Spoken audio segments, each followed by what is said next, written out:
ఆయన పాలిట శాపమైంది. దొరికినట్టు దోచేసుకున్నారు నాయకులందరూ, మంత్రులందరూ. ఓఎస్డీ దగ్గర నుంచి ప్రతి ఒక్కళ్ళు తినేశారు. ఆయన అయితే అసలు 10 పైసలు తిననివ్వడు. అట్లాంటి మనిషిని కూడా పాపం ఇట్లా చేశారు అని కార్యకర్తలు వీళ్ళందరూ కూడా వీళ్ళని తిట్టుకోవాలి. బాబు గారు కరెక్ట్ గా చేశారని అనుకోవాలి. అది దానికి అనుగుణంగా నడుస్తుంది.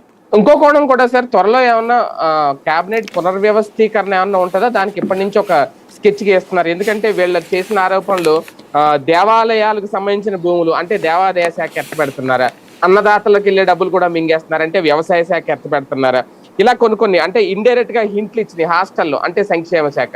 ఈ మంత్రుల్ని పనితీరు బాగోలేదని మార్చే ఆలోచన ఏమన్నా ఇప్పటి నుంచి మొదలవుద్దా? మేజర్ గా మీకు కనబడేటటువంటిది బీసీ ఎస్సీ ఎస్టీ మంత్రులు టార్గెట్ చేస్తారండి వీళ్ళు.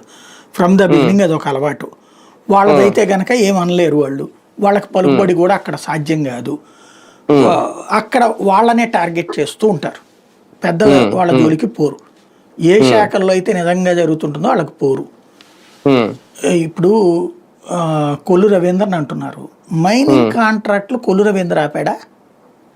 నిజంగా అతనికి అంత సీన్ ఉందా?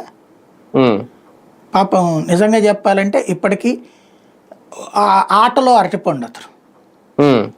నిజంగా అయితే మైనింగ్ని మొత్తం రాష్ట్రం మొత్తం ఒకళ్ళ చేతిలో పెట్టుకున్నారు.